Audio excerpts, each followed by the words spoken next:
tumboni, tulizaliwa na mama zetu hatujui kitu, lakini tumeshatumia katika masiku ya kukaa duniani umri mrefu, na si jambo la busara kuwa umepewa umri wa kutosha mpaka unamalizika hujanufaika nao, hujafanya chochote cha maana. Utakuwa unastahiki kulaumiwa. Katika aya ya 185 ya sura ya pili, Allah amesema shahru ramadhana alladhi unzila fihi alquran, huu mwezi wa Ramadhani mlioambiwa mfunge ndio mwezi ambao ndani yake iliteremshwa Qur'ani. Na Qur'ani malengo yake huda linnasi, ilikusudiwa iwe ni mwongozo kwa watu, wasiishi kwa mazoea kama walivyozoea, waishi kwa kufuata mwongozo huu. Wabayinatin min alhuda walfurqan, na Qur'ani ni kitu cha kuwaongoza watu, kuwafafanulia upi uongofu kutokana na upotofu, lipi ni jema ulitofautishe na baya, lipi lina faida na lipi lina hasara. Hiyo ndio Furqan. Ukiisoma Qur'ani utakuwa ni mwerevu wa kujua kutumia dakika zako za maisha ya hapa duniani. Utakuwa na ujuzi wa kutosha kupanga na kuchagua lipi linanifaa na lipi halinifai kwa mujibu wa Qur'ani. Lipi litapandisha thamani yangu na lipi litashusha thamani yangu. Ukiisoma Qur'ani utakuwa unajua. Faman shahida minkum ash-shahra falyasumhu, basi mtu yoyote kati yenu utakapofika huu mwezi wa Ramadhani, yupo mjini kwake mzima, ana afya, afunge. Waman kana maridan au ala safari, utakapofika mwezi wa Ramadhani mtu akawa mgonjwa au imefika Ramadhani mtu yuko kwenye safari, anastahiki ale, kwa sababu afya ya mtu ni muhimu. Na mtu kama kafunga, kajizuilia kula na kunywa, na huku yuko kwenye mikiki ya safari, itakuwa yeye kapewa adhabu. Kuabudu kwake kwenye shida hii itakuwa ni adhabu. Kwa hiyo Allah kamwambia ale kwa dharura, lakini siku atakazokula mchana ndani ya Ramadhani, fa'iddatun min ayamin ukhra, ajazirejeshe kwenye siku nyingine nje ya Ramadhani. Akataja hikma, kwa nini karuhusu wakati wa dharura ule, na kwa nini hakusamehe kwamba madamu umekula inatosha hizo ulizofunga, akasema uje urejeshe Ramadhani ikisha na dharura yako ikiondoka. Kasema hikma ya kusema hivyo, yuridu Allahu bikumul yusra, kukupeni ruhusa wakati wa shida. Allah anamaanisha anataka akufanyeni wepesi kwenye mambo aliyowaagiza, kwenye ibada zake. Allah anakupendeleeni wepesi. Wala yuridu bikumul usra, wala Allah hakutakieni mazito kwenye ibada anazowajibishia. Na sababu ya kusema dharura ikiondoka mje mlipe, hakusema basi madamu ulikuwa na dharura siku ulizokula nimesamehe. Kasema fa'iddatun min ayamin ukhra, uje urejeshe siku ulizokula kwenye miezi mingine isiyokuwa ya Ramadhani. Hikma yake hii kasema walitukmilul idda, mnaambiwa mrejeshe siku mlizokula ndani ya Ramadhani ili mukamilishe idadi ya zile siku ambazo mlipaswa mfunge. Kukamilika hizi siku ni muhimu, kwa sababu uko mbele tunakokwenda kuna ukaguzi. Hivi vitu vitatakiwa vyote viwe vimekamilika. Walitukabbiru Allah ala ma hadakum, na mwisho wa kumaliza ibada zenu mulete takbira, mumkabiri Allah kwa sababu ya kule kukuongozeni kwake. Wala'allakum tashkurun, na mkifanya hivyo mtakuwa angalau mumeonyesha shukurani, mmelipa shukurani. Hiyo ni aya 185 ya sura ya pili. Lakini tumesema maudhui yetu kwa leo iko kwenye aya 3 za suratul Hashr, 18 mpaka 20. Aya 18 imeanza kwa wito wenye anwani maalum. Allah kaita ya ayyuhalladhina amanu, enyi mlioamini.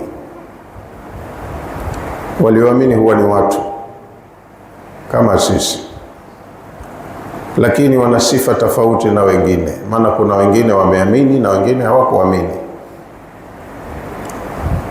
Kwa hiyo Allah kawaita watu wenye kuamini, na wenye kuamini wamegawanyika sehemu mbili. Kuna walioamini kwa dhati na kuna wengine wababaishaji. Katafsiri Allah kwa kusema kwenye suratu Al-Baqara aya ya 8, wa minan nasi man yaqulu amanna billahi wa bil yawmil akhir wa ma hum bimu'minin. Katika watu wako wababaifu, hudanganya wakasema sisi tumemwamini Allah na tumeamini siku ya mwisho ipo, siku ya kiyama, lakini Allah anasema wala sio waumini kweli. Yukhadi'una Allah walladhina amanu. Wakisema hivyo wanafahamu kuwa wanamhadaa Allah. Wanafikiria wakisema mimi nimeamini na Allah anadanganyika kwa maneno yake. Wanafikiri Allah anamwangalia mtu alichosema. Huyu kasema kaamini, kumbe ni mtu wa kheri. Akisema kaamini lakini matendo yake tofauti na aliyeamini, mwenyewe huwa anaona anahadaa. Nikisema tu Allah kesha nisikia, nimeamini, kwa hiyo hata nikifanya nitakacho nitakuwa natambuliwa kama muumini. Kumbe sivyo ilivyo. Yukhadi'una Allah, wakisema maneno mazuri kama hayo huwa na malengo ya kumhadaa Allah. Walladhina amanu, na wanakusudia kuwahadaa waumini. Waumini kweli wanahadaika kwa sababu ni binadamu, wana udhaifu. Ukijipamba kwa maneno mazuri ya kujinadi mimi ni muumini, Muislamu yoyote anaathirika, asema kumbe huyu ni muumini mwenzangu. Lakini muumini hasa hujulikana kwenye utendaji. Muumini akiamrishwa amri hutekeleza, akikatazwa jambo muumini huacha, hujizuilia. Akiraghibishwa jambo muumini huwa anaraghibika, yani kuhamasishwa kwenye jambo na ukahamasika. Muumini akionywa jambo huwa anaogopa na anakubali kuonyeka. Kwa hiyo Allah akiita ya ayyuhalladhina amanu, huwa anawakusudia hawa waumini wa kweli, sio wale waumini wanaojidai waumini kumbe sio waumini. Kwa sababu waumini wa kweli ndio wanaopewa maagizo na wakawa wako tayari kuwatekeleza. Kwa hiyo Allah huwaita kwa lugha ya imani, alafu akawashushia majukumu ya utekelezaji, anawawajibishia mambo. Kwa hiyo na sisi pia tunapaswa kujiangalia.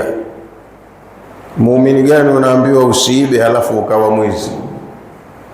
Ina maana hujaamini. Hujui kama hili jambo ni kosa na litakugharimu baadaye. Muumini anajua madhara ya kitu kibaya atakachokifanya. Nafsi yake huwa inaogopa kufanya jambo ambalo litampelekea kwenye madhara baadaye. Muumini gani anaambiwa usidhulumu, dhuluma itakugharimu, halafu akawa anaishi maisha ya kudhulumu? Muumini gani anaambiwa usizini, usitumie viungo vyako vya mwili vibaya, halafu yeye ikawa ndo starehe yake? Kwa hiyo Allah akiita ya ayyuhalladhina amanu, huwa ana jambo anataka kuagiza, lakini agizo hili huwakusudia wale ambao wako tayari kulipokea na kulitekeleza, sio wale ambao wanaamrishwa hawasikii, wanakatazwa hawakataziki, wanaonywa mambo hawaonyeki. Sio wale, huwakusudia wale ambao ni watendaji. Alladhina amanu wa amilu salihati, wale wanaoamini na imani yao ikaonekana kwenye amali njema, wanaitendea kazi. Kwa hiyo aya hiyo ya 18 Allah kawaita waumini wale ambao wanaambiwa wakasikia. Atujalie na sisi tuwe ni miongoni mwa hao. Ya ayyuhalladhina amanu, enyi ambao mmeamini, ittaqullah, mcheni Allah. Na takwa Allahi ndo lengo la hii Ramadhani. Si tumeambiwa la'allakum tattaqun, kutiba alaykumus siyam, mmefaradhishiwa funga kama kutiba ala alladhina min qablikum, kama walivyofaradhishiwa waumini walioishi kwa mitume wengine kabla yenu. Kusudio la ibada hii la'allakum tattaqun, ili mjizoeshe ucha Mungu. maisha ya kufuata utaratibu. Ndo lengo la Ramadhani. Kwa hiyo kama uliweza kujizuilia kula na kunywa mchana wa Ramadhani, na jambo la kula na kunywa ni jambo halali, mwaka mzima umeruhusiwa mchana kula, mwezi huu tu jizuilie na hili. Kama unaweza kuacha kitu cha halali katika mazingira ya kawaida, basi unaweza kuacha cha haramu. Ujizoeshe kuacha yote yale ambayo hutakiwi kufanya. Ndo lengo la kufunga, sio kuacha kula na kunywa tu. Umekatazwa kusema uongo. Kusema uongo muda wote wa mwaka haifai. Sasa kama umefunga, ndo unajipa lile zoezi, nisiseme uongo nikaharibu saumu yangu. Na siku nyingine yote ile ujizuia, nisiseme uongo nitamuudhi Mola wangu.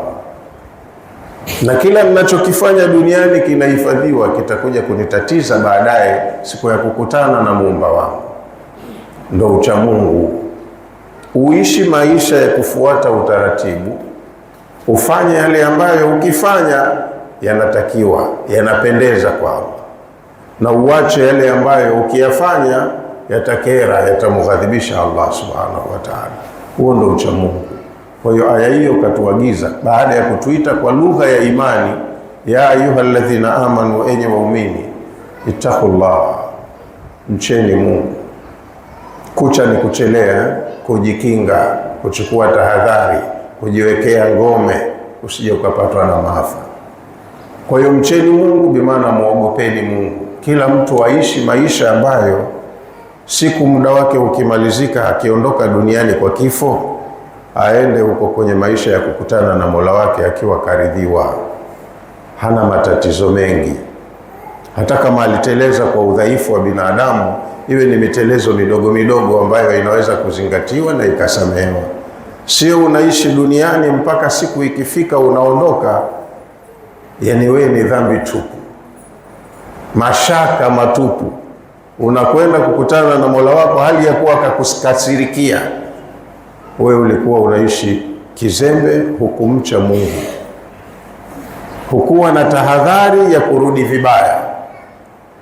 Kwa hiyo agizo alilolitoa kwa msisitizo, na tena katumia kauli ya kurudia kuonyesha huo msisitizo, ya ayyuhalladhina amanu, enyi mlioamini, ittaqullah, mcheni Mungu, muogopeni Allah. Halafu waltanzur nafsun ma qaddamat lighad, na kila mtu awe anajikagua kila wakati, nini katanguliza lenye maana litakalomsaidia kwenye maisha ya kesho. Akarudia tena wattaqullah kwenye aya hiyo hiyo, na mcheni Allah, muogopeni Allah, kwa sababu inna Allaha khabirun bima ta'malun. Ingawaje mnajiona mko huru duniani, Allah anajua yote mnayoyafanya, anayahifadhi, na hayo mnayofanya sasa ndio atakayokuja kuwalipa. Kwa hiyo maisha mazima unayoishi kwenye kutwa yako na kucha yako, uwe unajua kuchagua la kufanya, la kusema, uwe unajua kutumia vizuri dakika zako hizi unazoishi, maana dakika zako ndo mtaji wako. Siku ya mwisho inakuja kupigwa hisabu, uliishi muda gani, ulifanya nini, mazuri mangapi, mabaya mangapi, unalipwa kwa mujibu wa matumizi ya dakika zako. Na Allah aliposema waltanzuru nafsum ma qaddamat lighadin, kila mtu awe anajikagua.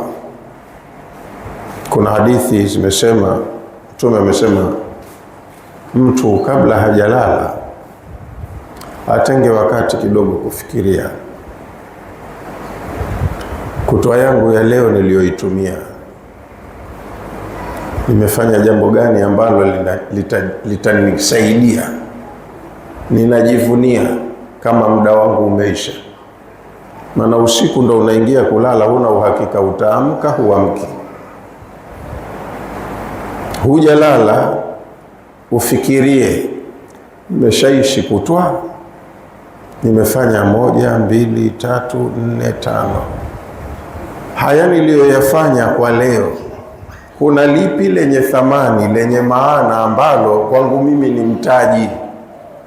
thamani yake itakuwa ni yenye kuniridhisha siku nikirudi kwa Mola wangu. Ukijigundua umefanya uzembe, hakuna la maana ulilofanya, ujilaumu. Halafu kabla hujalala utubu kwa Mola wako na umuombe msamaha. Angalau kwa hichi kitendo cha kutubu na kuomba msamaha, kama muda unaisha, iwe umemalizia vizuri, ushapatana na muumba wako. Kila wakati mtu awe anajicheki, anajikagua, niko sawa au nimekosea? Kama ninaondoka sasa hivi, naendaje kwa Mola wangu? Yale niliyowajibishiwa hapa duniani nimeyatekeleza, sijayatekeleza? Ndio hiyo, waltanzur nafsum ma qaddamat lighadin. Mtu awe anajikagua, anajitathmini yeye mwenyewe, ajiulize haswa, nimeshatanguliza nini kwa ajili ya kesho? Kesho maana yake ni akhera. Haya maisha ya dunia, tangu dunia ilipoanza mpaka sasa hivi tulipo, mpaka itakapokusha dunia, yanahesabika mbele ya Allah kama ni siku moja. Hii ni siku ya mtihani tu. Baada ya dunia hii kwisha, ndio inakuja kesho ambayo ndio ina maisha ya milele. Ni kama siku mbili tu. Siku moja tumepewa mtihani, siku ya pili ambayo ndio kubwa na ndiyo lengo, hiyo ndio yenye maisha ya uhakika ya muda mrefu. Kama alivyosema, sayalamuna ghadan, kesho watajua. Kama leo hawajui, sayalamuna ghadan, kesho watajua. Manil kadhabul ashir, ni nani muongo mzushi? Wale watu wa Nabii Nuh walomwambia mtume wao kadhabun ashir, Allah kawaambia leo hawafahamu hapa kwenye dunia yao, lakini sayalamuna ghadan, kesho watajua. Manil kadhabul ashir, ni nani muongo mzushi? Kwa hiyo leo ni dunia hii tulionayo. Wenyewe tunajiona tumeishi sana, miaka mingi, lakini wallahi ni muda mchache sana. Tena mchache kwa maana ya mchache, kwa sababu muda huu unaisha. Kesho ndo siku ndefu, ndo siku yenyewe husika ambayo ina maisha ya milele, hakuna kufa tena. Huko kama utakuwa ni mtu uliyefanya vizuri ukafaulu, hakuna kuumwa, hakuna kufanya kazi, hakuna kuzeeka, siku zote uko mzuri tu, kijana tu. Huko ndo kunako maisha. Haya maisha ya hapa tulionayo si maisha. Leo mzima, kesho unaumwa. Leo kijana, kesho umezeeka. Si maisha. Maisha yako huko ya kesho. Kwa hiyo tunatakiwa tufahamu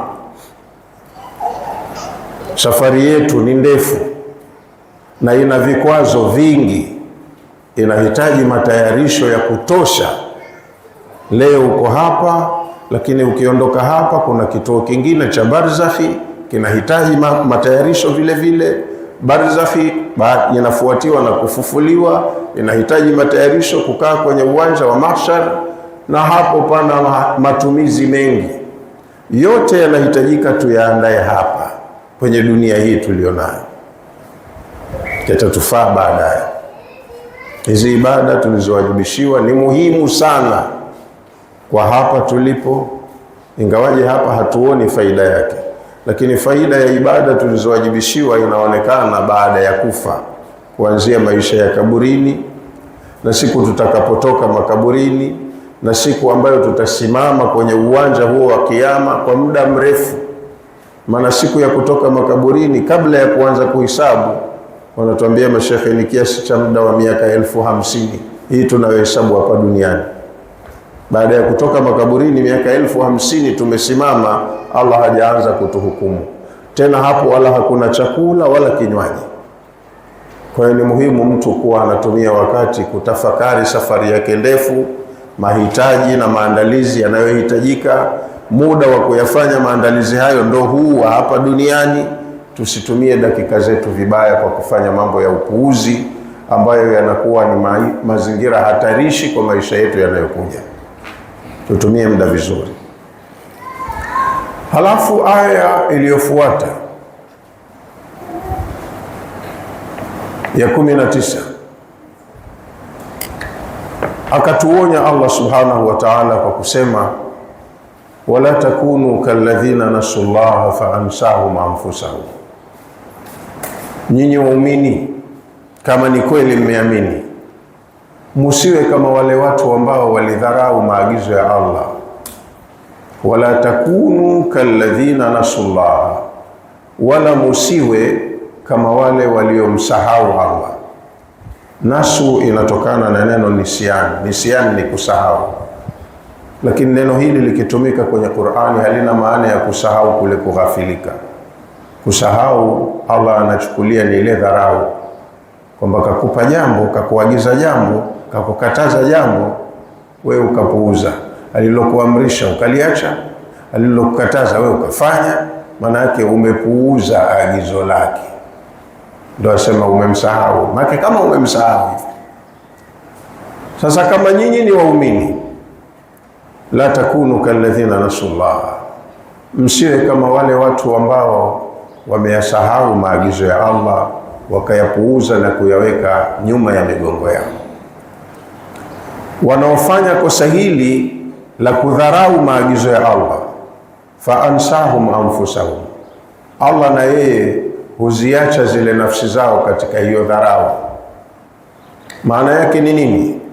Maana yake, ingawaje Allah kaamrisha, kakataza, kaahidi thawabu ukifanya alichokuamrisha, na kaahidi dhambi na adhabu ukifanya alichokukataza, lakini kwa sababu tuko kwenye mtihani, kama kuna jambo kakuamrisha ukakataa kulitekeleza, yeye Allah ana nguvu, lakini hatumii nguvu zake kukulazimisha. Akakwambia wewe, si nimekwambia uswali hapa, mbona unazembea uswali? Utaswali ukitaka usitaki. Uwezo wa kutumia nguvu anao Allah, kama alivyosema, wala usha Allahu la amana man fil ardi kulluhum jamia. Kama Allah angetaka kutumia nguvu zake kutulazimisha tuwe watiifu, tukitaka tusitaki, tungeamini sote katika hii ardhi. Angetaka atufanye hivyo, ingewezekana. Lakini katupa akili, akatuandaa vyema, akatuacha tuko huru, akatupa khiari. Tunatumia uhuru na khiari vibaya. Sasa jambo kasema hili fanya, na faida yake kakupa, utapata faida hii. Wewe kwa akili yako ukasema mimi sijaiona hiyo faida, halina maana na mimi unaliacha.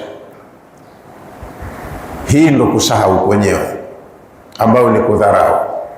Allah anasema ukidharau, fa ansahum anfusahum, wenye kudharau Allah huwaacha kwenye hiyo sahau yao. Ukilidharau ambalo yeye kaliona ni muhimu, wallahi hakulazimishi kwa nguvu yake ulifanye. Utaendelea kulidharau leo na kesho mtondogoo mpaka muda wako unaisha, hujalifanya. Yeye anaweka kumbukumbu tu, mja wangu nimemuagiza jambo kanikatalia. Mtihani wako hapo unakuwa unaenda kwenye failure, umefeli. Kakukataza jambo, kakupa na madhara yake, akakutolea na mifano ya wenzio waliopita kabla yako, walifanya kosa kama hilo na adhabu waliowapa, na wewe unaishi juu ya ardhi hii unarudia makosa yale yale. Jambo limekatazwa, wewe mwenyewe tu kwa sababu nafsi yako imelipenda unalifanya. Ukilifanya jambo lililokatazwa, aliyekukataza hatumii nguvu yake kukulazimisha uliwache. Utaendelea kulifanya shughuli yako mpaka muda uishe. Yeye anachofanya ni kutunza kumbukumbu tu, mja wangu nimemkataza jambo kwa faida yake mwenyewe, kanikatalia.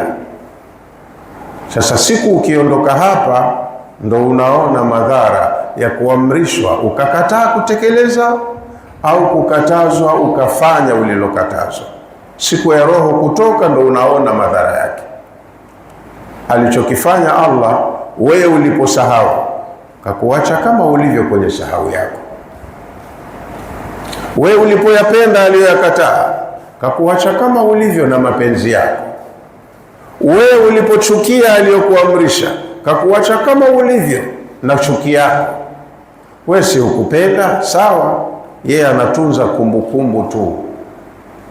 Na ndio maana akatuita kwa lugha ya imani, enyi waumini, akatuambia wala takunu kalladhina nasullaha, nyinyi kama waumini msiwe kama wale wanaodharau maagizo ya Allah. Nyinyi yathaminini maagizo yake na muyafanyie kazi. Waliodharau maagizo ya Allah faansahum anfusahum, na yeye Allah akaziwacha hizo nafsi zao kwenye dharau yao, kwenye kusahau kwao. Ulaika humul fasiqun, hao mbele ya Allah ndo wanatambulika ni watu walioasi, wahuni. Mkifanya na nyinyi kosa hili mnakuwa kama wao. Usiibe, unaiba. Usidhulumu, unadhulumu. Usizini, unazini. Usiseme uongo, wendo hobi yako. Usisengenye, unasengenya. Swali basi mja wangu, hutaki. Tubu basi hayo makosa ushakosea, tubu ila Allahi taubatan nasuha. Hata kuleta toba hutaki. Hasa uambiweje? Ufanyweje? Faamsahum anfusahum, Allah huwaacha watu kama hawa wabishi katika hiyo dharau yao, mpaka siku ya kukutana naye awaonyeshe matokeo ya ile dharau walioifanya. Ulaika humul fasiqun, hawa ni watu ambao mbele ya Allah wanahesabika waasi. Wameishi kwa kuto kufuata utaratibu, wamekwenda kwa Mola wao wakiwa wamekosea, na kama unaenda hivyo umekosea, unalipwa matokeo ya makosa yako ambayo hayakuwa kwa bahati mbaya, ni makusudi umefanya. Mtume kaletwa, kitabu cha mwongozo kimekuja, aya zake zimesomwa na ukazielewa, lakini mwenyewe kwa makusudi ukaamua kufanya tofauti, ukafanya kile roho yako inachopenda.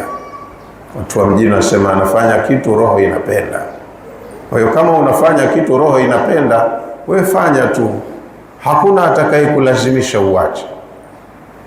Kama yale unayoamrisha unayoona magumu au hayana maana, wewe yawache tu, hakuna atakaye kulazimisha ufanye.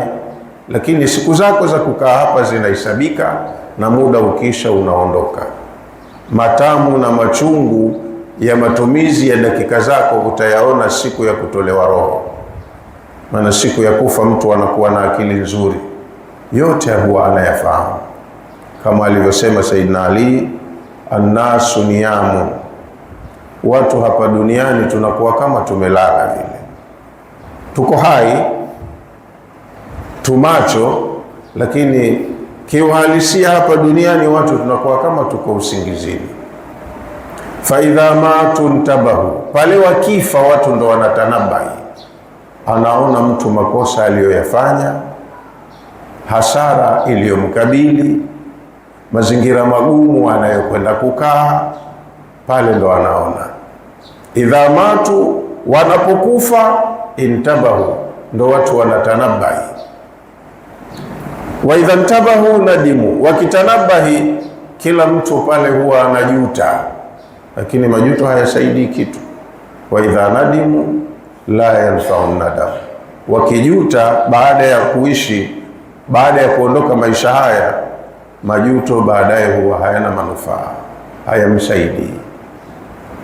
Kwa hiyo tubu, utubie, omba msamaha. Ukijisikia umekosea, omba msamaha. Na kutubu kwa Allah maana yake ni jambo lisilotakiwa. Siku ukisema nimetubu, usilifanye tena, na wala lisipite katika roho yako ukawa unalishangilia, unalishabikia. Masharti ya toba ni matatu makuu. Kwanza ni kuacha kosa. Kiambia ile jambo kosa halifai, achana nalo, hata kama umelizoea na unalipenda. Kosa lako ni kupenda kitu ambacho Mola wako anakichukia, unakinzana naye, hamuelewani. Sasa hakitakiwi, na unajua hakitakiwi, achana nacho. Hata kama unakipenda, umekizoea, achana nacho mara moja. Hiyo ndio sharti ya kwanza ya toba. Kutubia kosa ni lile kosa kuliacha, ujivue nalo. Sharti ya pili, uwe unajuta katika nafsi yako, kwa nini nikafanya kosa hili? Kwa sababu kama hujuti, moyoni mwako yanabakia yale mapenzi ya kitu ambacho kwa Mola wako kinachukiza. Tasema enzi zangu mimi. Maana kama yale uliokuwa unayafanya yanakufurahisha, wakati Mola wako yalikuwa yanamchukiza.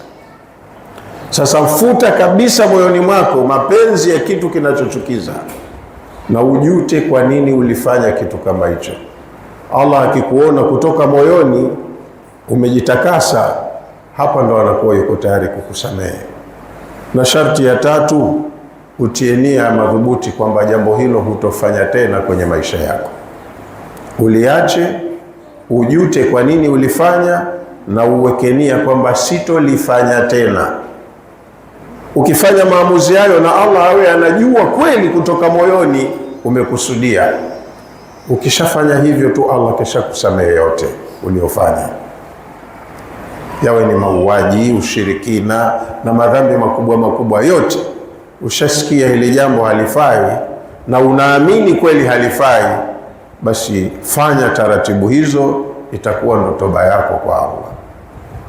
Jingine katika masharti la ziada au la nyongeza, kama ulikuwa ni dhalimu, umedhulumu haki ya mtu, na siku ulipofanya maamuzi hayo ile haki unayo, unatakiwa umrejeshee mwenyewe. Pengine jana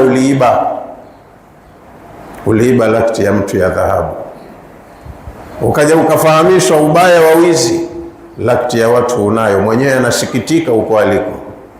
Toba yako ili ikamilike, hii haki ya mtu mwenyewe umrejeshee. Kama utamrejeshea wewe mwenyewe physically, utamtuma mtu, jamani kanitakieni radhi, mpeni kitu chake, mradi umrejeshee mwenyewe, uondoshe yale masikitiko yake, na wewe ndo uwe msafi, umkabili Mola wako akusamehe. Ni hayo tu masharti ya toba. Kwa hiyo Mtume sallallahu alaihi wasallam alisema kuhusiana na aya hii, ya ayyuhalladhina amanu taqullaha wal tanzur nafsun ma qaddamat lighad. Akasema hii mtu kukaa akajifikiria jema gani kesha tanguliza kwa ajili ya kesho, ni jambo muhimu katika maisha ya muumini. Lakini anasema almar'u baina alajalaini, mtu yeyote huyo ambaye huwa anajifikiria, akikaa pahala kujifikiria, anakuwa yuko baina ya vipindi viwili vya wakati.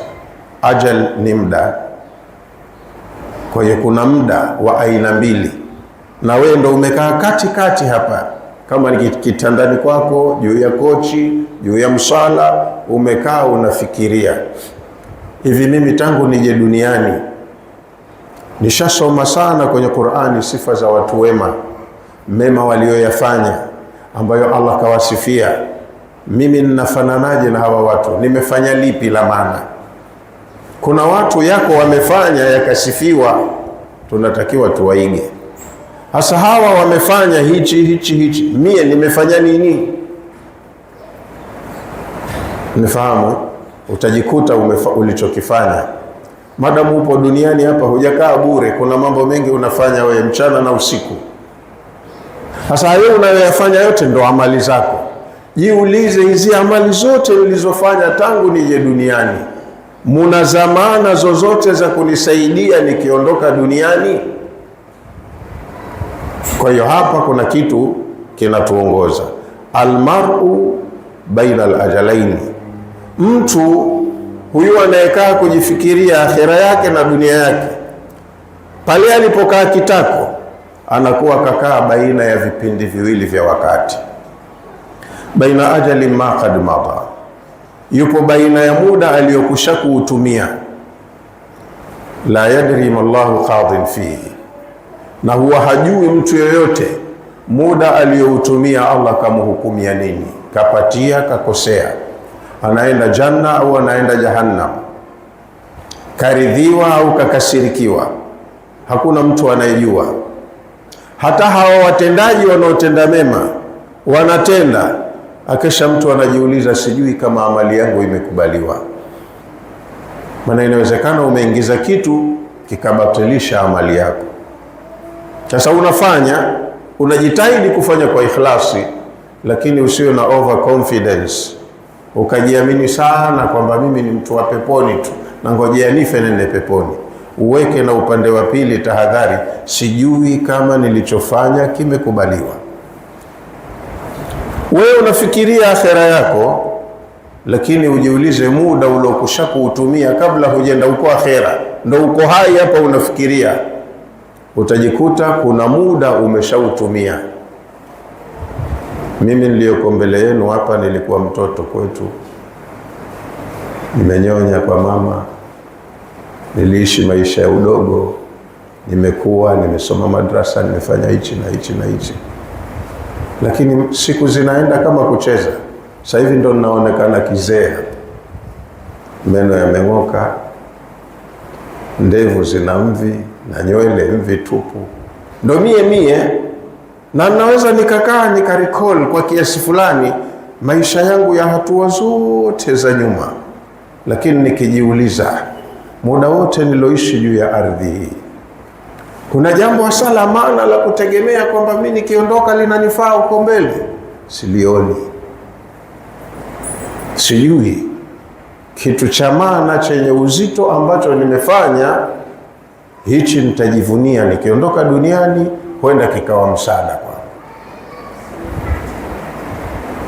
Kila mtu anapaswa awe anafikiria hivyo.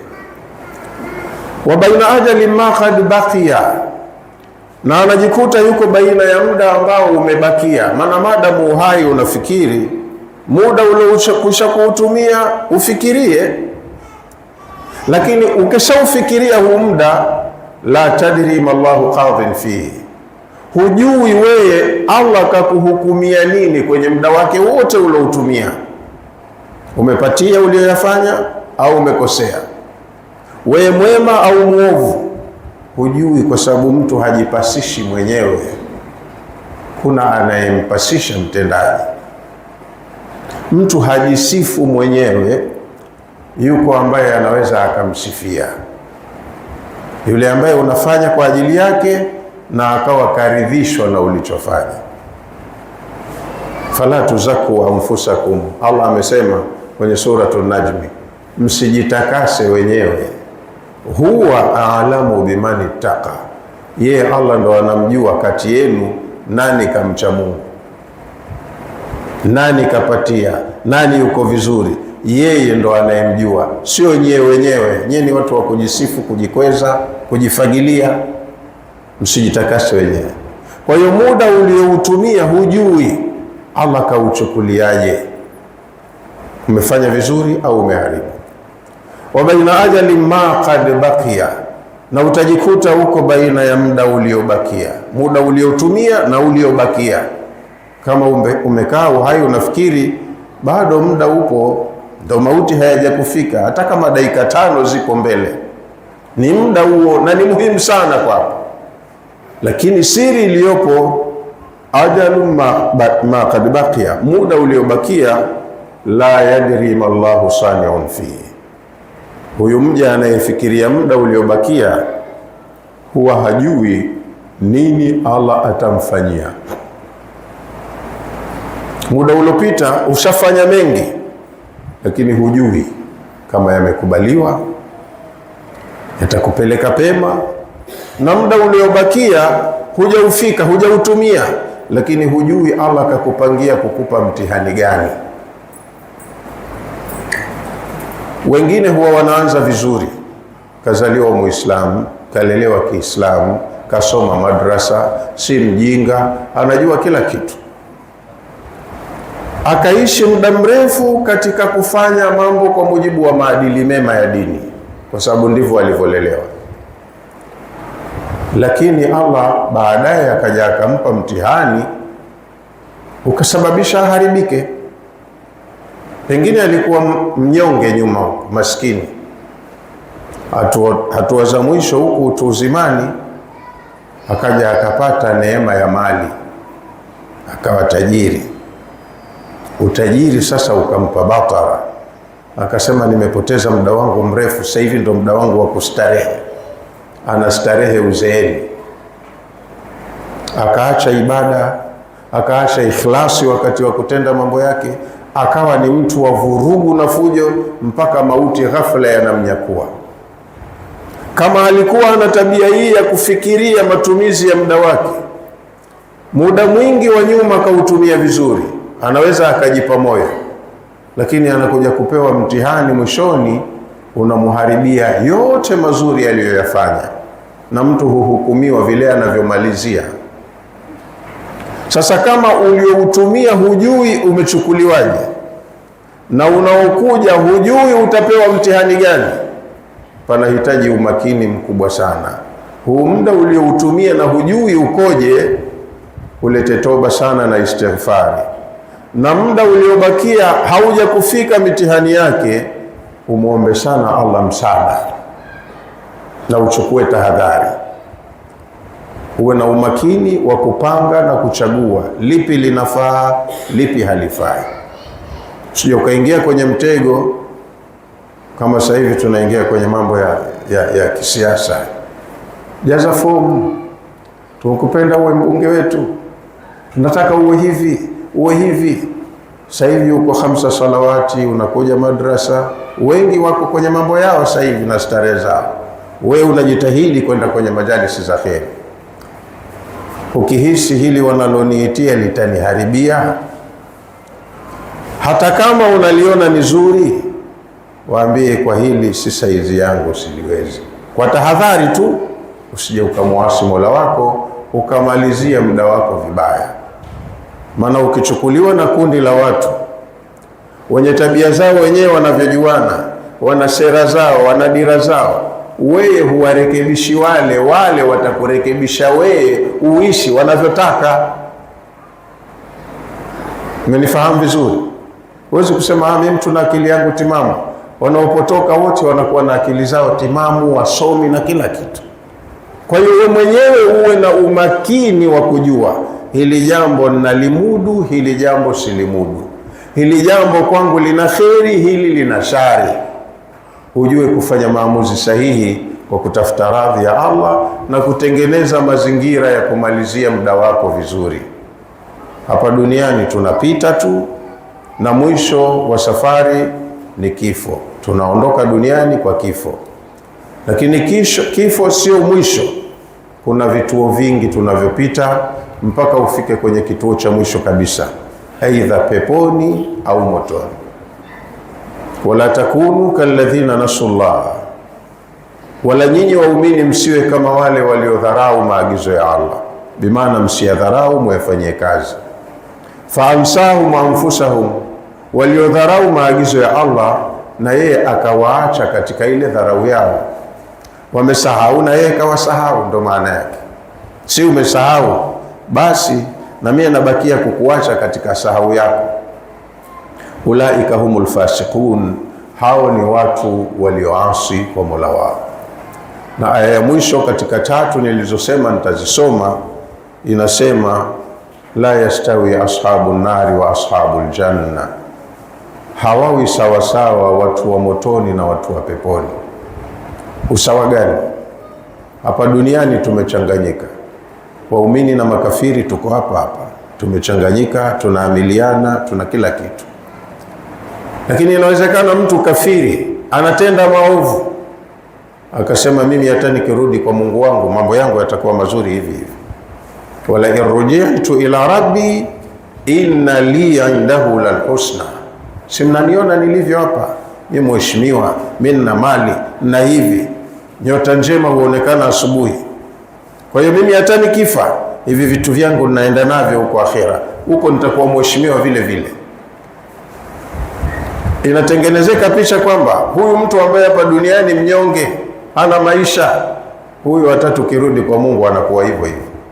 Kwa hiyo watu wengine wanadhana ya kwamba kama hivi tulivyo hapa duniani na uko akhera ndo tunaenda kuwa hivi. Kama kufufuliwa kupo, maana haamini vizuri, kama kupo kufufuliwa, basi mimi na maisha yangu bwana, sibabaiki, mimi na mali zangu.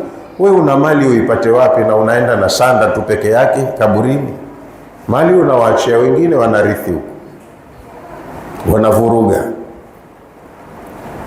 Kwa hiyo Allah anachotutahadharisha, la yastawi ashabu nari wa ashabu janna, hawawezi kuchukuliwa sawa sawa watu wanaostahiki kwenda motoni na watu wanaostahiki kwenda peponi, mchukulie sawa sawa. Afahasiba alladhina ijtarahu sayyiati, kwenye aya nyingine ya suratul Jathia Allah anasema afahasiba alladhina ijtarahu sayyiati, hivi wanadhania wale watu wanaoishi kwa kujichumia makosa tu hapa duniani, wanahisi an naj'alahum kalladhina amanu wa amilu salihati, kwamba na wao nitawajalia sawa sawa kama hawa wanaojituma katika imani yao na kufanya mema. Hawa wanafanya maovu lakini wanajipa moyo wataenda peponi. Wanafikiria hawa nitawachukulia sawa sawa na hawa ambao wameamini maagizo yangu na wakayafanyia kazi. Saa ma tahkumun, mnahukumu vibaya. Hivyo mnavyohukumu, mnahukumu vibaya, kwamba duniani wewe uliokatazwa umeyafanya yote, umeamrishwa ulioamrishwa na ukahimizwa ukayaacha yote, lakini bado unajihesabu ni mwema na huna wasiwasi, unafikiri unaenda mahala salama. Wewe na huyu aliyejituma kufanya mema muwe sawa sawa? Inaingia akilini hiyo? Ndio Allah akasema saa ma tahkumun, hisabu zenu mbovu, mnahukumu vibaya. Hawatakuwa treated sawa sawa walioamini maagizo halafu wakaishi kuyafanyia kazi, wachukuliwe ni sawa sawa na wale ambao hawakuamini na hawakufanyia kazi chochote, huko wakenda wote wawe sawa tu. Something never happened, hicho kitu hakitotokezea. Ashabul janna, watu watakaopasishwa kuwa hawa wa peponi, humul faizun, hawa wamefuzu. Faizun inatokana na neno alfauz. Alfauz maana yake ni matokeo yanayopatikana baada ya juhudi, ni mafanikio yanayokuja baada ya juhudi ya muhusika, ndio inaitwa fauz, sio uteuzi. Haitotokezea kwamba siku ya Kiyama Allah atauliza hawa pia wapo Zanzibari, hawa Zanzibari walikuwa watu wazuri, Waislamu wote, Zanzibari mpelekeni. Hakuna kitu kama hicho. Mnifahamu vizuri? Huendi kuhukumiwa kwa sababu ya location uliokuwepo. Ulikaa na watu wa kheri, watu wema katika familia yako au kwenye mji wako, na wewe uhesabiwe miongoni mwao? Hapana, kila mmoja atafaulu kwa jitihada yake mwenyewe. Ashabul jannati humul faizun, watu watakaostahiki kwenda peponi baada ya ukaguzi mpana wa matendo yao, matumizi ya muda wao duniani, wanakutikana wametumia dakika zao vizuri na wameyafanya kwa kiasi cha kuridhisha yale maagizo waliopewa. Hawa ndo wamefaulu. Hawaendi peponi kwa uteuzi wala kwa sababu ya kuzingatia familia zao. Na mifano ya hayo imo mingi kwenye Qur'ani, lakini nitoe mifano miwili na nimalizie mada yangu kwa leo. Mifano miwili imo katika suratu Tahrim, aya zake za mwisho ni aya ya 10 mpaka ya 12. Sura ile ina aya 12. Kwa hiyo hizi aya zake za mwisho ndo zinatupa mifano ya watu. Daraballahu mathala lilladhina kafaru, Allah amepiga mfano wa watu makafiri, watu waliokufuru. Mfano huwa unawasaidia sana waumini kwa sababu wanapata mazingatio, na kwenye mazingatio watu huwa wanawaidhika, wanapata mawaidha. Ndio Qur'ani ikaja na mifano, ikatoa visa vya watu wa zamani, vyote vina msaada kwetu. Kama tunazingatia tunapata mawaidha. Daraballahu mathalan, Allah amepiga mfano, uzingatiwe vizuri. Lilladhina kafaru, mfano wa watu waliokufuru. Maana yake anamaanisha makafiri wa kupigiwa mfano katika dunia hii ni watu hawa: imraata Nuhin wa imraata Luti, ni wanawake hawa. Makafiri wa kupigiwa mfano ni wanawake hawa wawili, mke wa Nuhu na mke wa Lut.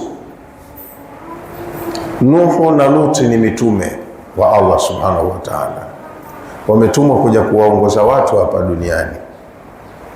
Wake zao, companions wao walikuwa ni makafiri. Si makafiri kwamba wamesema hakuna Mungu au wamemkanusha mtume. Aya inajieleza yenyewe, tuisikilize kwa makini. Hawa wameitwa makafiri si kwamba walikuwa wametoka nje ya ndoa wakafanya kuwasaliti waume zao. Kuna kitu wamefanya, hichi ndo kimetafsiriwa ukafiri. Mraata Nuhin wa mraata Lutin, mke wa mtume Nuhu na mke wa mtume Lut. Hawa Allah kawapigia mfano kwenye ukafiri kwa sababu kanata tahta abdaini min ibadina salihain. Hawa walikuwa ni wake wa ndoa, wako chini ya himaya na uongozi wa waja wetu wawili miongoni mwa waja wema, mitume. Kosa lao fakhanatahuma, wamewafanyia khiana waume zao. Fakhanatahuma, wanawake hawa wawili waliwafanyia khiana waume zao. Hawakuishi kwenye zama moja, hawa wameishi zama tofauti. Nuhu katangulia huko zamani, Lut ikaja hii miaka ya karibuni wakati wa Nabii Ibrahim alayhi salam. Lakini matendo yao yamefanana, ndo wakatumika kupigiwa mfano, na sisi tujifunze kwa huo mfano, tusiwe katika mfano mbaya. Wamewafanyia khiana waume zao, falam yughniya anhuma min Allahi shay'a. Kile kitendo cha kuwa hawa ni wake wa mitume, wake wa watu watukufu, hakikuwasaidia chochote mbele ya Allah. Waqila dkhula an-nara ma'a dakhilin, hawa wote baada ya kufa wameambiwa nyinyi ingieni motoni pamoja na wenye kuingia. Kwa hiyo kama mtume Nuhu alikuwa na mke wake mmoja, ndo huyo huyo kamkosa peponi, anaenda Nuhu peke yake. Bwana mwema anaenda peponi, bibi muovu anaenda motoni. Sasa mashekhe wanasema hili neno fakhanatahuma khiyanatun fi dini. Hawa wanawake wamewakhini waume zao si kwa kutoka nje ya ndoa, wamewafanyia khiana kwenye dini. Huyu mume ni mtu wa dini, ana jukumu la kusimamia mambo ya kheri yaliyotumwa na Mola wake. Mke hakuwa na ushirikiano na mume wake kwenye majukumu yake ya kazi, walikuwa wanapingana. Kuna kisa kimesimuliwa cha nabii mwingine, Nabii Yunus kama sikosei, na sio Yunus, ni nabii, atakuwa Yunus au Ayub. Alipata mke mmoja mkorofi mpaka watu waumini wa kawaida wanamwambia, ya Nabii Allah, inna hadhihi almar'a la tasluhu laka bibali, ewe nabii wa Allah, mke kama huyu mbona hakufai? Huyu sio kufu yako, kwa nini unang'ang'ana kukaa naye tu? Akawa jawabu zake anawaambia, mimi nimemuomba Allah subhanahu wa ta'ala anipunguzie mitihani kama mitihani aliyowapa wenzangu, na akaniambia kama unataka upunguziwe mitihani basi muoe mwanamke fulani. Yani kupunguzo kubwa la mitihani yako litakuwa katika kustahamili kuishi na mwanamke huyu. Allah kaumba mwenyewe, anajua viumbe wake. Kwa hiyo kamuoa huyo mwanamke, mke wake wa ndoa, lakini aliyomfika bora hiyo mitihani waliopewa wenziwe. Maana mwanamke mropokaji, akiwa na lake halisemei ndani, anasema nje, na wakati mwingine anamshambulia mumewe hadharani, wakati kuna watu ambao wanamheshimu, wanajua huyu ni nabii wa Allah.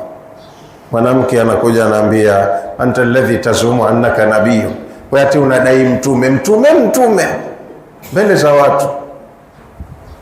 Sasa wale waumini binafsi wanamuonea vibaya kiongozi wao, ndo wakawa wanamwambia huyu hakufai. Akasema kumwacha siwezi, kwa sababu nimemuoa kwa agizo la Allah.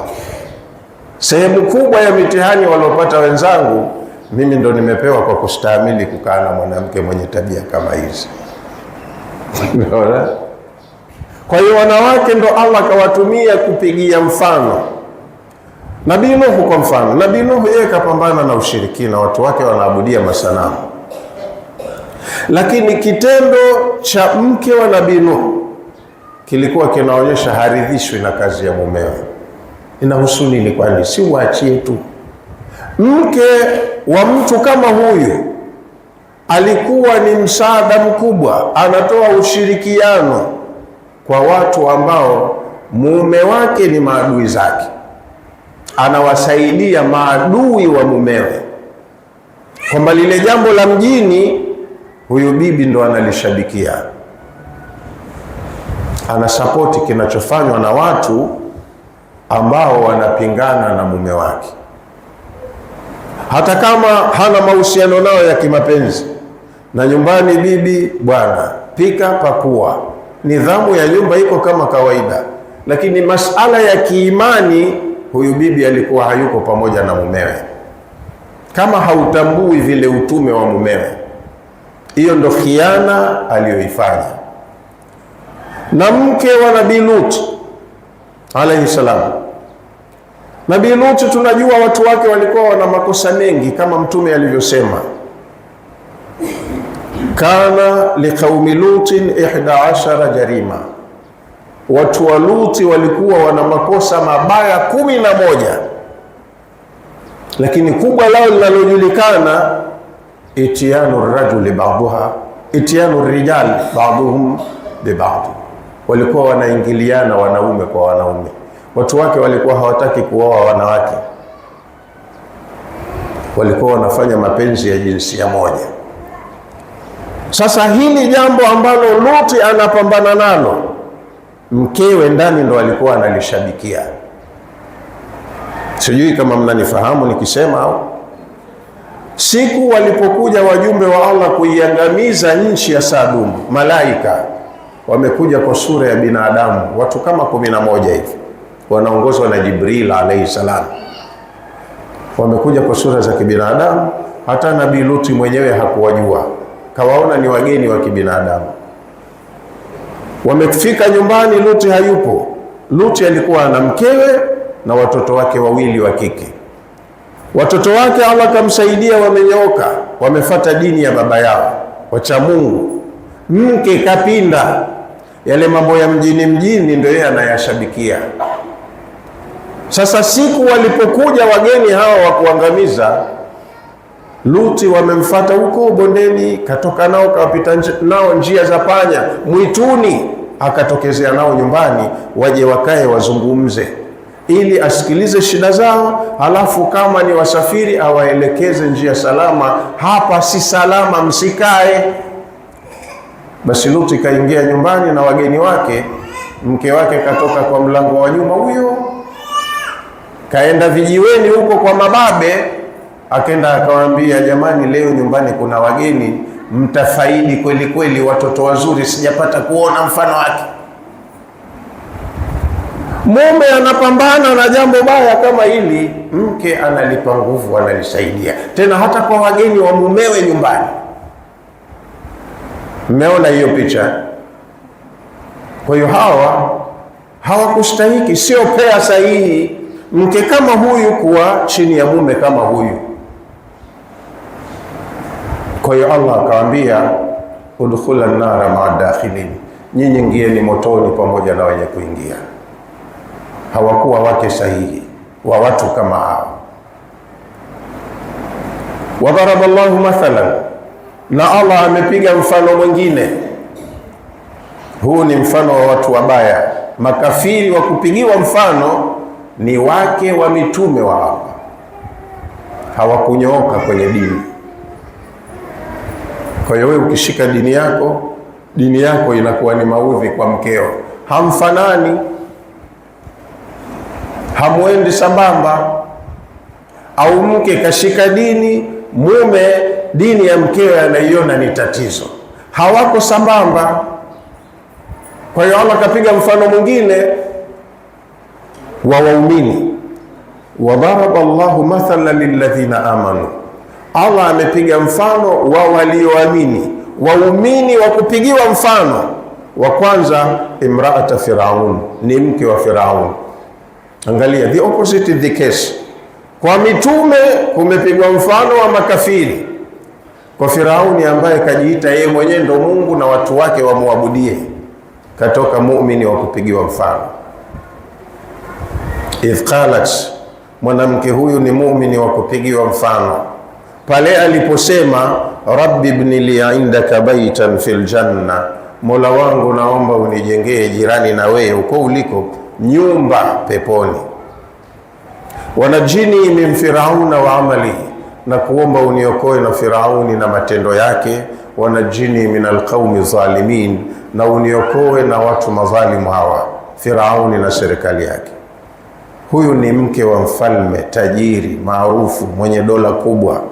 Anachokitaka ndicho anachokula, anapotaka anaenda, lolote atakalo linakuwa. Lakini hakuona tija kwenye maisha ya starehe ya duniani chini ya ukafiri wa kumkufuru Rahmani. Kastahamili adhabu mpaka akafa kwa kutaka radhi ya Allah. Sasa imani ya mwanamke huyu haikuharibiwa na ukafiri wa mumewe. Yeye ni muumini wa kupigiwa mfano, kaichukua imani kwenye mazingira magumu na kastahamili shida mpaka Allah akamhitimisha, akamuondoa duniani kwenye tabu, hali ya kuwa si wa kupata tabu.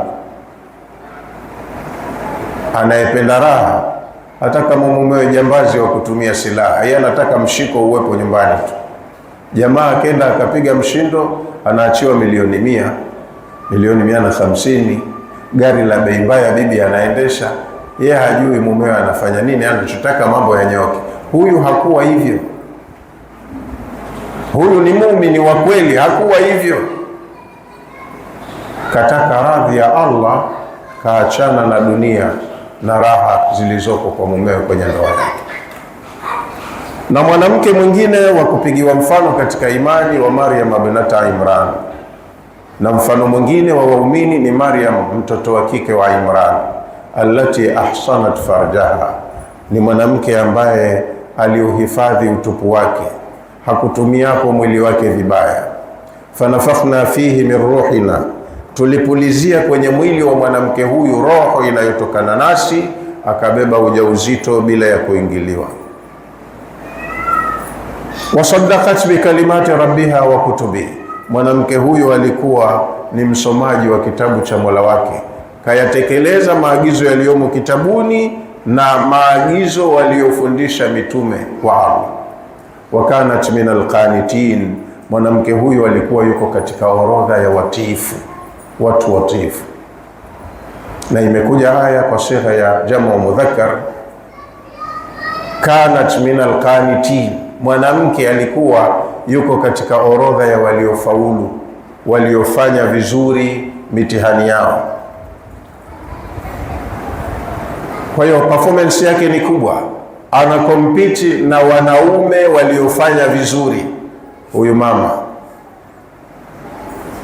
Kwa hiyo ni mtu tu kama aya zilivyotuelekeza za suratul Hashri, kila mtu ajikague. Kuna waliosifiwa wameperform vizuri, wewe unafanana nao, na kuna waliosifiwa wamefanya vibaya sana, wewe hulingani nao. Ujicheki kabla siku zako za kukaa kwenye ardhi hii hazijaisha, ufanye vizuri. Nimalizie maneno yangu kwa kusema, kana li Daudi ad'iyatan yad'u biha rabba, Nabii Daudi alikuwa ana dua yake mwenyewe, anamuomba Mola wake. Nabii Daudi alipata wadhifa katika umri wake wa ujana, na Nabii Daudi Allah akamrundikia vipaji vingi mahala pamoja. Alikuwa mfalme, halafu kapewa utume, alikuwa msomi na alikuwa tajiri. Alikuwa na utajiri mkubwa, ambao aliupata kwa kazi ya kufanya kwa mkono wake mwenyewe, sio mali ya kunyang'anya. Daudi alikuwa yuko vizuri, lakini Daudi katika umri wake huo mdogo, kwa imani yake na tauhidi aliyokuwa nayo, alimuomba Mola wake maombi 8. Kasema, Allahumma inni as'aluka arba'an wa a'udhu bika min arba'in, Mola wangu ninakuomba mambo 4, unipe 4, na ninajikinga kwako na mambo 4. Haya 4 niepushie, 4 nipe, 4 usije ukanipa. 4 aliyoomba Daudi kasema, as'aluka lisanan dhakira wa qalban shakira wa badanan ala albala'i sabira wa zawjatan tu'inuni ala umuri dini wa dunyaya. Mambo 4 aliyoomba. Mola wangu ninakuomba unipe ulimi utakaokuwa unakutaja wewe mara kwa mara. Sisi ndimi zetu zinaimba tu nyimbo za Zuchu, za nani, wengine husema za Kihindi, wala hilo lugha haijui, lakini kazikariri nyimbo, anaimba za Kihindi, za Kizungu, za hivi, ndio hobi yake.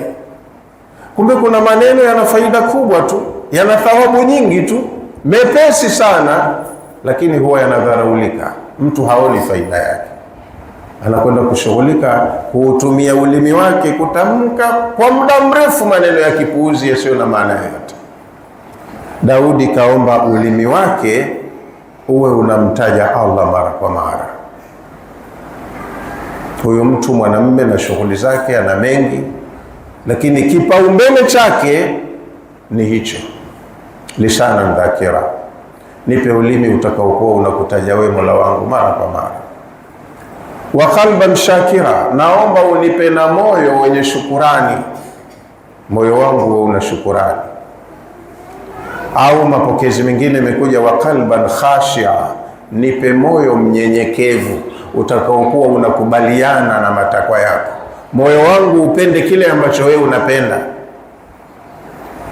Na la 3 akasema wa badanan, na kuomba unipe mwili ala albala'i sabira, utakaokuwa na uwezo wa kustahamili shida, tabu, adhabu.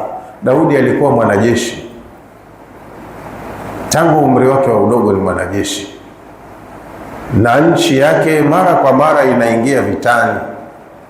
Sasa vita silele mama, askari huyu kaomba Allah ampe mwili wa kikomando utakaokuwa kwenye mikiki yoyote ile ya shida unavumilia. Kama huna mwili wa kuvumilia, utasema dini yenyewe kama ndio hivyo, mie basi naachana nayo, asiwezi shida. Kaomba apewe mwili utakaostahimili mazingira ya kazi yake. 3 hayo. Lakini la 4 kaomba wa zaujatan, ninakuomba unipe mke, tuainuni ala umuri dini wa duniaya, nipe mke atakayekuwa ni msaada kwangu kwenye mambo yangu ya dini na mambo yangu ya dunia. Tukipanga na kujadili masala ya ibada, mke wangu tuwe tuko pamoja, anapenda. Sio simama tuswali, swali nimejichokea hapa, tumeza kutwa na haki. Hata wakati kukaa tu ukasema kidogo na Mola wako, hasina time hiyo, niachie, nimechoka. Hakutaka mke wa aina hiyo Daudi. Kasema nataka unipe mke, tuainuni, al-i'ana ni msaada, nipe mke msaidizi, awe ni msaidizi wangu, ala umuri dini, kwenye mambo yangu ya kidini, wa duniaya, na mambo yangu ya kidunia. Kama nilivyosema, alikuwa ni mtu tajiri, kwa hiyo kwenye masuala ya mali, biashara na uchumi anisaidie, tushirikiane. Kwenye mambo ya ibada, tukija kwenye miamala ya ibada, anisaidie, tuwe tuko pamoja. Nataka unipe mke ambaye mimi na yeye tutakuwa ni pea inayoendana. Ukipata tofauti ndio yatakuja kuwa kama hayo ya Nuhu na Lut. Mmenifahamu vizuri? Na Mtume katuhusia kuhusu suala la ndoa, kawahusia wanaume na kawahusia wanawake. Wanaume wakitaka kuoa, Mtume kasema chagueni mwanamke mwenye dini. Kwa hiyo hivi kutafuta mchumba usiangalie figa, uzuri wa sura na shepu, utakuja kwenda mchongo. Tabia na dini yake ndio vipaumbele. Na wanawake wanakija wachumba, usiseme tu riziki imekuja, kipaumbele ukaangalia ana pesa au hana, ana gari hana.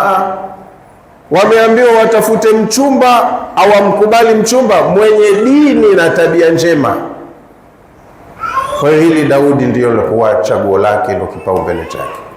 Hayo ni mambo manne aliyoomba: ulimi utakaokuwa unamtaja Allah, moyo mnyenyekevu wenye shukurani, apewe na mwili unaostahimili shida kwenye mambo yake ya kheri, na apewe mke atakayekuwa msaada kwake kwenye mambo yake ya dini na mambo yake ya dunia. Na manne yaliyojikinga nayo akasema, a'udhu bika min mali, Mola wangu ninajikinga kwako na kupata mali. Tajiri alikuwa, lakini hiyo mali aliyokuwa nayo alikuwa ana tahadhari. A'udhu bika min mali, Mola wangu ninajikinga kwako na mali yakunu wabalan alayya, mali ambayo itakuwa kwangu mimi ni adhabu, mali itakayoniangamizisha usinipe. Wayatamatau biha ghairi, alafu wakaja akastarehea mwingine. Mimi ninachuma mali inanipeleka motoni, lakini nikifa mimi nishakwenda motoni, mwingine anayerithi anakuja kustarehea, yeye hana kosa. Maana mali unaulizwa wewe ulichumaje, ulimiliki vipi, ulitumiaje. Ukishakufa umiliki wa mali ile unaenda kwa warithi wako. Warithi wakirithi hawaulizwi mali imechumwaje, haiwahusu wao, wamerithi, kwao itakuwa ni halali yao. Kama wewe uliiba ukawaachia watoto mali ya kuiba, kesi ya wizi wa mali ile hawataulizwa watoto, unaulizwa wewe ulioiba. Wewe ulinyang'anya, halafu ukafilia mbali na unyang'anyi wako, watoto wamerithi mali yako. Watoto hawana kosa, wamerithi kwa baba. Kesi ya unyang'anyi wako itakukabili mwenyewe. Kwa hiyo Daudi kajikinga na hilo kwa Allah. A'udhu bika min mali, Mola wangu ninajikinga kwako na kuja kupata mali ambayo yakunu wabalan alayya, kwangu mimi itakuwa ni maangamizi. Wayatamatau biha ghairi, lakini watakuja kustarehea wengine. Usije ukanipa mali kama hiyo, mimi nipeleke motoni, wastarehee wengine, sitaki. Wa a'udhu bika min waladin, na ninajikinga kwako na kupata mtoto yakunu alayya sayyida, mtoto ambaye atakuwa kwangu mimi ni bwana. Na sasa kwa umri tulionao haya mambo ni mengi maarufu. Mtoto ana sauti kwa wazazi wake. Mama kazaa mtoto wa kike, kajitahidi kumlea, kumwangalia afya yake, kampeleka shule, kasoma, wamejitahidi kubana huku na kule, wanamlipia fees. Sasa mtoto karudi chuo kikuu, yeye ndo anakuwa anawapelekesha wazee wake, kasoma, wazee wamsikilize yeye, tena ana command, anaamrisha, hajui hata ile daraja ya wazee wake kwake. Kwa hiyo mtoto ndo kawa bwana sasa, anatoa maagizo tu, hata ushauri na saha za wazazi wake hazisikilizi. Maana yeye kasoma, yeye ana pesa, yeye ana maisha, yeye yuko hivi, marafiki zake wako Ulaya, anajulikana kimataifa. Mashaka, heshima kwa wazazi hakuna. Daudi kajikinga na hilo, usije ukanipa mtoto ambaye kwangu mimi atakuwa bwana, simtaki. Kajikinga mapema kwa bwana, kwa Mola wake. La tatu kasema, wa a'udhu bika min jarin su'in, ninajikinga kwako na kupata jirani muovu. Jirani muovu, yani hapo nitakapoishi mimi usije ukanipa jirani muovu. Jirani muovu ana wasifu gani kwa mujibu wa Daudi? Kasema, idha raa minni sharran adaha au adhaa, anapoona shari kwangu anaitangaza, ananipakazia mabaya yangu. Bila shaka ni lengo la kumvunjia mtu heshima au kumdharaulisha. Wa idha raa minni khairan ankara, lakini anapoona kheri yoyote kwangu anachukia. Usinipe jirani ambaye shari zangu anazitangaza haraka tu, lakini kheri zangu zinamuuma, anachukia, hapendi mafanikio na maendeleo yangu. Jirani kama huyo usinipe. Majirani anakuwa ndo ndugu yako wa karibu. Ndugu zako wako mbali, lakini likufike akusaidie jirani. Umeingia kwenye mtihani, akuhifadhi jirani. Hasa jirani mwenyewe mkorofi, kakataa jirani kama huyo. Matatu hayo waliojikinga: kajikinga na mtoto atakayekuwa bwana, kajikinga na mali itakayompeleka motoni akastarehea mwingine, na kajikinga na jirani muovu ambaye anakashifu mabaya yake lakini mazuri yake yanamuuma. Lakini la nne alojikinga nalo ni mke pia. Kule kaomba mke mwema atakayekuwa msaada kwake katika aliyoomba. Aliyojikinga nayo la nne ni mke vile vile, lakini kasema wa a'udhu bika min zawjatin tushayibuni qabla almashib. Mola wangu ninajikinga kwako, usije ukanipa mke atakayenizeesha kabla ya siku zangu za kuzeeka kufika. A'udhu bika min zawjatin, ninajikinga kwako na kupata mke tushayibuni, atakayenifanya niote mvi kabla almashibi, kabla ya siku zangu za kuota mvi. Maana majumbani mna mambo, watu wasema nyumba kunga, mambo ya nyumba kunga. Ushahangaika huko, umepapatua, usema nende nyumbani nikapumzike, nimechoka. Ukirudi nyumbani ndo moto unawaka upya, wasema afadhali ningeenda kulala msikitini. Watu wa dhuhuri utakuta wamejifungulia feni hivyo wamelala msikitini. Nyumba yake njema nayo hakukaliki, fujo za ndani, gugu la mke na hivi na hivi. Basi kama hamuendani kwenye pea, mambo hayanyooki, haiwi sawa sawa. Inabaki tena mwingine anastahimili tu, ndio kama alivyostahimili yule alosema nimeambiwa ni muoe huyo ndo nimepunguziwa mtihani. Lakini ndani ya nyumba namo mnakuwa na mitihani migumu. Kwa leo inshallah tuishie hapo. Tumejifunza kwamba Ramadhani inatufunza ucha Mungu, na Allah ametuhimiza kwenye aya tulizozisoma tatu ucha Mungu, na ucha Mungu ni maisha ya kufuata utaratibu. Katuletea mitume tuwaheshimu na kuwatii kwenye waliotuagiza, na Allah katuletea vitabu tuvisome na tuyafahamu yaliyomo ndani yake na kuyafanyia kazi. Huo ndo ucha Mungu. Tukifanya hivyo tutakuwa tumetumia dakika zetu vizuri, na yote tunayoyafanya yatahesabiwa ni amali njema. Siku ya kupasishwa amali zetu zitakuwa na maksi za kutosha, zitatupa mafanikio ya daraja zuri la juu peponi. Wa ala hadha alqadri yaqifu. Wassalamu alaikum wa rahmatullahi wa barakatuh.